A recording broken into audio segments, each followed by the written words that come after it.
Okay, ഇനി നമ്മൾ ഇതിനെ കണ്ടതിന് കുറച്ചും കൂടി ഒന്ന് സ്റ്റൈൽ ചെയ്യാം. ഓക്കെ, സ്റ്റൈൽ ചെയ്യാം. ഡിവിന് നമ്മൾ പോയിട്ട് എന്ത് ചെയ്യുന്നത് വെച്ചാൽ നമുക്കൊന്ന് പിക്സൽ വിടുത്തൊന്ന് കുറച്ച് കൂട്ടി കൊടുക്കാം, ഒരു 400 പിക്സലാക്കി മാറ്റാം. പിന്നെ എന്ത് ചെയ്യുകയെന്ന് വെച്ചാൽ ബാക്ക്ഗ്രൗണ്ട് എന്നുള്ളത് ബോർഡർ കൊടുക്കാം, നമുക്ക് തന്നെ മനസ്സിലാവാൻ വേണ്ടി, സെപ്പറേറ്റ് മനസ്സിലാക്കാൻ വേണ്ടി. അത് 1 pixel ബോർഡറിന് കൊടുക്കാം, അത് സോളിഡ് തിന്നായിട്ട് കിട്ടാൻ വേണ്ടിയിട്ടാണ് നമ്മൾ ബ്ലാക്ക് കൊടുത്തു. ഓക്കെ, പിന്നെ ഒരു ഹൈറ്റും കൂടി, കുറച്ചൊരു ഹൈറ്റും കൂടി കൊടുക്കാം. ഹൈറ്റ് നമുക്കൊരു 200 പിക്സൽ കൊടുത്തേക്കാം. ഓക്കെ, എൻ്റെ ഉപയോഗിച്ച് സേവ് ചെയ്തതിന് ശേഷം നോക്കിയേക്കാം. ഓക്കെ, നോക്കിയാൽ നമുക്ക് എന്ത് ചെയ്ത് കിട്ടി. ഇനി എന്താണെന്ന് വെച്ചാൽ നമുക്ക് ടെക്സ്റ്റും കൂടി സെൻട്രലാക്കാം. അതിന് നമ്മൾ ഇതൊക്കെ കഴിഞ്ഞ വീഡിയോ നമ്മൾ പറഞ്ഞതാണ്, പഠിച്ചതാണ്. ടെക്സ്റ്റ് അലൈൻ സെൻറ്റർ എന്നുള്ളത് എന്ത് ചെയ്യുക, കൊടുക്കുക. സേവ് ചെയ്ത് നോക്കുമ്പോൾ എന്ത് ചെയ്യും, ടെക്സ്റ്റ് സെൻറ്ററിൽ വന്നിട്ടുണ്ട്. ഓക്കെ, ദെൻ നമുക്ക് എന്താ വെച്ചാൽ ഇതൊന്ന് സെപ്പറേറ്റ് ചെയ്യണം. ഇപ്പോൾ ഒട്ടിയിട്ടാണല്ലോ, മീൻസ് ഒരു കൺജസ്റ്റഡ് ആണെന്നുള്ള രീതിയിൽ. അതിന് വേണ്ടി നമുക്ക് എന്ത് ചെയ്യാം, മാർജിൻ ബോട്ടം ഒരു 10 പിക്സൽ കൊടുത്തേക്കാം. ഓക്കെ, 10 പിക്സൽ കൊടുത്ത് സേവ് ചെയ്ത് കഴിഞ്ഞാൽ നമുക്ക് അതും സെപ്പറേറ്റ് ആയി. ഇനി എന്ത് ചെയ്യണമെന്ന് വെച്ചാൽ ഇത് എന്തുകൊണ്ട് താഴെ വരാൻ കാരണം എന്താ, ഇത് താഴെ വരാൻ കാരണം എന്താ വെച്ചാൽ ഡിവ് എന്നുള്ളത് ഒരു ബ്ലോക്ക് എലമെൻറ്റാണ്. അതായത് സ്ക്രീനിൻ്റെ ഫുൾ വിടുത്തെടുക്കും. നമ്മൾ ഓൾറെഡി പറഞ്ഞതാണ് എന്താ ബ്ലോക്ക് എലമെൻറ്റ്, എന്താ ഇൻലൈൻ എലമെൻറ്റ് എന്നുള്ളത്. അതാദ്യം പോയി ചെക്ക് ചെയ്യുക. ഓക്കെ, അപ്പോൾ എന്താ വെച്ചാൽ ഈ വെസ്ലൻ 1, വെസ്ലൻ 2, വെസ്ലൻ 3 എന്നുള്ള ഈ 3 ഡിവാണ്. അപ്പോൾ ആ ഡിവ് എന്താണ്, ബ്ലോക്ക് എലമെൻറ്റാണ്. അപ്പോൾ ഓരോ ഡിവ് എന്നുള്ളത് ഫുൾ വിടുത്തെടുക്കും. അപ്പോൾ നമുക്ക് എന്ത് ചെയ്യണം, ഇനി നമുക്ക് വേണ്ടത് എന്താ വെച്ചാൽ ഇത് നമുക്ക് ഇങ്ങനെ ബ്ലോക്കായിട്ട് വേണ്ട, നമുക്ക് ഇൻലൈനായിട്ട് തന്നെ പ്രോപ്പറായിട്ട് ഒരു കാർഡ് കാണിക്കുന്ന രീതിയിൽ നമുക്ക് ചെയ്യണം. അതിന് നമ്മൾ എന്ത് ചെയ്യും, അതിന് നമ്മൾ ചെയ്യേണ്ടത് എന്താണെന്ന് വെച്ചാൽ നമ്മൾ ചെയ്യേണ്ടത് ഇതിന് റൂട്ടായിട്ട് ഒരു ഡിവ് നമ്മൾ സെറ്റ് ചെയ്യണം ആദ്യം. അതായത് ഇപ്പോൾ 3 ഡിവ് ഉണ്ട്. ഇപ്പോൾ ഈ 3 ഡിവിൻ്റെ റൂട്ടായിട്ട് ഏറ്റവും ടോപ്പിലായിട്ട് നമുക്ക് എന്ത് ചെയ്യും, ഒരു ഡിവും കൂടി ആഡ് ചെയ്യണം. ആ ഡിവിൻ്റെ ഉള്ളിലാണ് ഈ പറഞ്ഞ എല്ലാ ഡിവും എന്ത് ചെയ്യേണ്ടത്, റാപ്പ് ചെയ്യേണ്ടത്. ഓക്കെ, അതിന് വേണ്ടി എന്ത് ചെയ്യുക, ഒരു ഡിവ് എഴുതുക. ആ ഡിവിൻ്റെ ക്ലോസിങ് ടാഗ് കട്ട് ചെയ്തിട്ട് ഏറ്റവും പുറത്തേക്ക് ഇടാം. ഓക്കെ, അപ്പോൾ ഈ ഡിവിൻ്റെ ക്ലോസിങ് എവിടെ, ഏറ്റവും അവസാനം. ഓക്കെ, എന്നിട്ട് ആ റൂട്ട് ഡിവിന് നമുക്കൊരു ക്ലാസ് നെയിം കൊടുക്കാം. ക്ലാസ് നെയിം എന്ത് കൊടുക്കാം, ഡിവ് റൂട്ട് എന്നുള്ള തൽക്കാലം ഞാൻ കൊടുക്കുക. എന്തും കൊടുക്കാൻ പറ്റും, ക്ലാസ് നെയിം കാര്യങ്ങളൊക്കെ എന്തും കൊടുക്കാം. നിങ്ങൾക്ക് എന്താണോ ഇഷ്ടം അത് വെച്ചാൽ മതി. ഞാനിപ്പോൾ ഡിവ് റൂട്ട് എന്ന് കൊടുക്കുന്നു, എന്നിട്ട് അത് കോപ്പി ചെയ്യുന്നു. എന്നിട്ട് സ്റ്റൈൽ പോയിട്ട് അതിനൊന്ന് ഒരു സ്റ്റൈൽ ചെയ്ത് കൊടുക്കാനുണ്ട്. ഓക്കെ, അതിനാദ്യം എന്ത് ചെയ്യണം, ക്ലാസ് നമ്മൾ പഠിച്ചിട്ടുണ്ട്. ക്ലാസ് ആക്സസ് ചെയ്യണമെങ്കിൽ എങ്ങനെയാണ്, ഡോട്ട് ക്ലാസ് നെയിം എന്നിട്ട് ബ്രാക്കറ്റ് ഓപ്പൺ ചെയ്ത് ഇത്.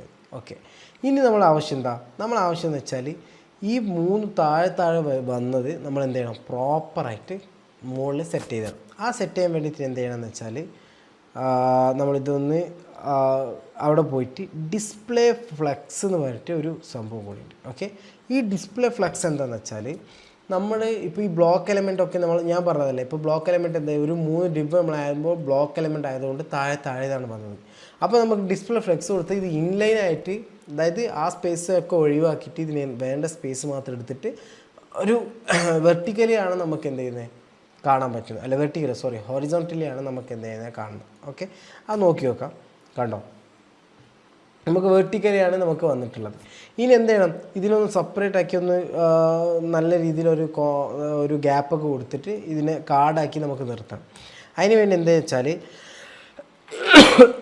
ഓക്കെ, അതിന് വേണ്ടി നമ്മൾ ഉപയോഗിക്കുന്നതാണ് ഡിസ്പ്ലേ ഫ്ലെക്സിൻ്റെ തന്നെ ഒരു പ്രോപ്പർട്ടി ഉണ്ട്, ജസ്റ്റിഫൈ കണ്ടൻറ്റ്. നമ്മൾ എന്ത് ചെയ്യണം, സ്പേസ് ബിറ്റ്വീൻ കൊടുത്താൽ മതി. അതായത് നമുക്ക് പ്രോപ്പറായിട്ട് 3 ഡിവിൻ്റെ ഇടയിൽ ഒരു സ്പേസ് വേണം.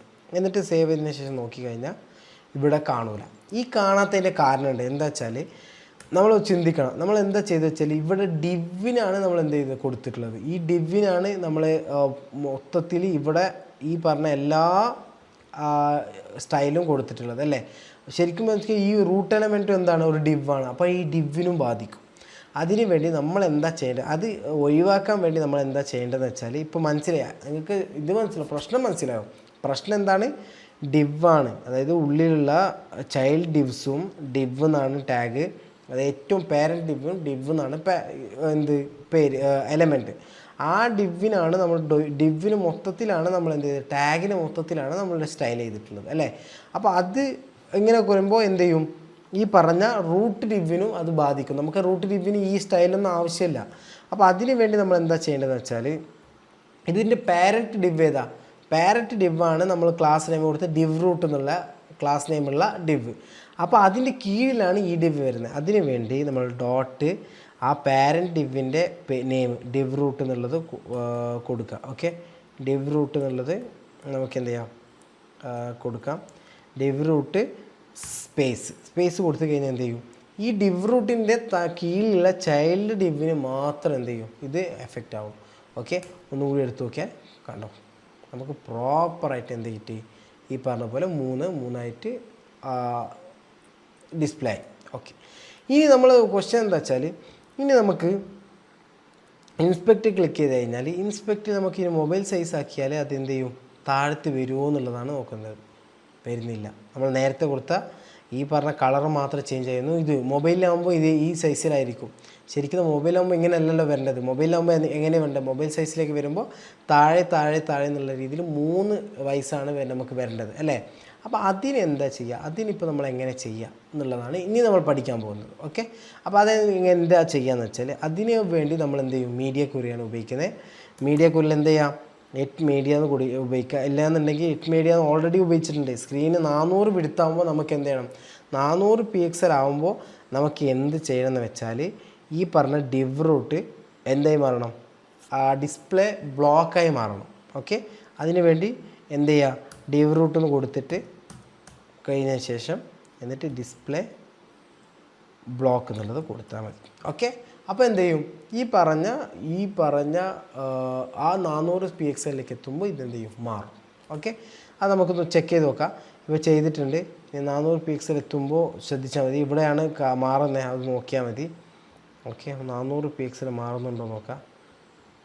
കണ്ടോ, 400 പിക്സൽ ആകുമ്പോൾ മാറി. അതായത് 400-നേക്കാൾ ചെറുതാകുമ്പോൾ ഇതെന്തായി, ബ്ലോക്കായി മാറി. അപ്പോൾ എന്തായി, മൊബൈൽ ഫോണിലേക്ക് എത്തുമ്പോൾ ഇങ്ങനെയും വന്നു. ഇപ്പോൾ എന്തായി, അതാകുമ്പോൾ 400 പിക്സലിന് മുകളിലേക്ക് പോകുമ്പോൾ എന്ത് ചെയ്യുന്നുണ്ട്, നമുക്ക് പ്രോപ്പറായിട്ട് ഡിസ്പ്ലേ ഫ്ലെക്സ് ആയിട്ട് തന്നെ വരുന്നുണ്ട്. ഇനി നോക്കണ്ടോ, 400-ൻ്റെ ഏറ്റവും താഴത്ത് വന്നാൽ 386 400 വരുമ്പോൾ എന്ത് ചെയ്യുന്നുണ്ട്, താഴെ എന്നുള്ള രീതിയിൽ നമുക്ക് എന്ത് ചെയ്യുന്നു. അപ്പോൾ ഇങ്ങനെയാണ് എന്ത് ചെയ്യുന്നത്, ഒരു റെസ്പോൺസീവ് നമ്മൾ ചെയ്യുന്നത്. ഒരു മീഡിയ കോർ ഉപയോഗിച്ചിട്ട് റെസ്പോൺസീവ് വെബ്സൈറ്റ് എങ്ങനെ ചെയ്യുന്നത്, ഇങ്ങനെയാണ് റെസ്പോൺസീവ് ചെയ്യുന്നത്. ഓക്കെ, അപ്പോൾ നമ്മൾ എന്ത് ചെയ്യുന്നുണ്ട്, ഈ വീഡിയോയിൽ നമ്മൾ പഠിച്ചത് എന്താ വെച്ചാൽ എങ്ങനെ ഒരു മീഡിയ കോർ ഉപയോഗിച്ചിട്ട് റെസ്പോൺസീവ് ചെയ്യുക എന്നുള്ളതാണ് നമ്മൾ പഠിച്ചത് അല്ലേ. നമ്മളിപ്പോൾ എന്ത് ചെയ്യുന്നുണ്ട്, പഠിച്ചിട്ടുണ്ട്. അത് കാരണം ഒരു കാർഡ്സൊക്കെ വന്നാൽ ഇപ്പോൾ ചില വെബ്സൈറ്റ്, ഇപ്പോൾ ഞാനിപ്പോൾ ഒരു ഫ്ലിപ്കാർട്ടിൻ്റെ ഒരു എക്സാമ്പിൾ കാണിച്ചാൽ നിങ്ങൾക്ക്. ഇപ്പോൾ ഫ്ലിപ്കാർട്ട് എടുത്തു കഴിഞ്ഞാൽ ഓക്കെ, അപ്പോൾ ആദ്യം വരുന്ന ഫ്ലിപ്കാർട്ടിൻ്റെ വെബ്സൈറ്റ് നമുക്ക് എടുക്കാം. അപ്പോൾ ഫ്ലിപ്കാർട്ടിൻ്റെ വെബ്സൈറ്റ് എടുത്തു കഴിഞ്ഞാൽ നമുക്ക് എന്ത് ചെയ്യാം, കാണാൻ പറ്റും. ഓക്കെ, ഇവിടെ വന്നു കഴിഞ്ഞാൽ നിങ്ങൾക്ക് ഈ കാർഡ്സ് കാണാൻ പറ്റും. ഈ കാർഡ്സ് കാണുന്നുണ്ടോ, ഈ രീതിയിലാണ് നമുക്ക് എന്ത് ചെയ്യുന്നത്, ഡിസ്പ്ലേ ചെയ്യുന്നത്. ഇനി ഈ കാർഡ്സ് നമുക്ക് മൊബൈൽ സൈസ് വെച്ച് എങ്ങനെ കാണാം എന്നുള്ളതാണ് നമുക്കിപ്പോൾ നോക്കാൻ പോകുന്നത്. കണ്ടോ, മൊബൈൽ സൈസിൽ ഇത് മാറുന്നുണ്ട്. ഫോർ എക്സാമ്പിൾ നമുക്കിപ്പോൾ വലുതാക്കാം. കണ്ടോ, വലുതാവുമ്പോൾ എന്ത് ചെയ്യുന്നുണ്ട്, ഇതുപോലെ ഇങ്ങനെ ലിസ്റ്റ് ചെയ്യുന്നുണ്ട്. ഇനി നമുക്ക് ചെറുതാക്കി നോക്കാം മൊബൈൽ സൈസിലേക്ക്. മൊബൈൽ സൈസ് കണ്ടോ മാറി, നേരെ എന്തായി, വെർട്ടിക്കലായി. നേരത്തെ ഹൊറിസോണ്ടലി നമുക്ക് എന്തായി, ഇങ്ങോട്ട് കിട്ടി. ഇപ്പോൾ എന്തായി, അടുത്ത മൊബൈൽ സൈസിലേക്ക് എത്തുമ്പോൾ അതിനനുസരിച്ച് മാറുന്നുണ്ട്. അപ്പോൾ അതാണ് നമ്മൾ ഇവിടെ ചെയ്തിട്ടുള്ളത്. അതാണ് മൊബൈൽ റെസ്പോൺസീവ് നമ്മൾ പറയുന്നത്. ഓക്കെ, അപ്പോൾ എന്താണ് മൊബൈൽ റെസ്പോൺസീവ് എന്നുള്ള കാര്യങ്ങൾ നമ്മൾ പഠിച്ചു, അതെങ്ങനെ ചെയ്യുക എന്നുള്ളത് പഠിച്ചു. എന്തെങ്കിലും സംശയങ്ങളോ കാര്യങ്ങളൊക്കെ ഉണ്ടെങ്കിൽ നമ്മൾ എന്ത് ചെയ്യുക, ഈ ടെലിഗ്രാമിൽ ലിങ്ക് ഉണ്ട്, ആ ലിങ്കിൽ നിങ്ങൾ കയറി കഴിഞ്ഞാൽ മലയാളത്തിൽ തന്നെ നിങ്ങൾക്ക് സംശയം ചോദിക്കാം. ഓക്കെ, ദെൻ എൻ്റെ വേറെ എന്തെങ്കിലും ടോപ്പിക്സ് കാര്യങ്ങളൊക്കെ ഞാൻ പറയുന്ന പോലെ കഴിഞ്ഞ വീഡിയോസൊക്കെ നമ്മൾ പറഞ്ഞതാണ്. അതായത് എന്തെങ്കിലും ടോപ്പിക്സ് നിങ്ങൾക്ക് വേണം, പുതിയതായിട്ട് വേണം, ഈ മീഡിയ ക്വറി അല്ലാത്ത, ഇപ്പോൾ മീഡിയ ക്വറി അല്ലാതെ നമ്മൾ ഈ CSSൻ്റെ ഫ്രെയിം വർക്ക് ഉണ്ട്, ബൂട്ട് സ്ട്രാപ്പൊക്കെ നിങ്ങൾക്ക് വേണമെന്നുണ്ടെങ്കിൽ കമൻറ്റ് ചെയ്ത് നമ്മൾ എന്തായാലും മസ്റ്റായിട്ട് എടുക്കും. ഓക്കെ, അപ്പോൾ അങ്ങനെയുള്ള കാര്യങ്ങളൊക്കെ വേണമെന്നുണ്ടെങ്കിൽ എന്ത് ചെയ്യുക, പ്രോപ്പറായി കമൻറ്റ് ചെയ്യുക. ഓക്കെ, അടുത്ത ടോപ്പിക്കുമായി അടുത്ത വീഡിയോയിൽ കാണാം. Keep watching.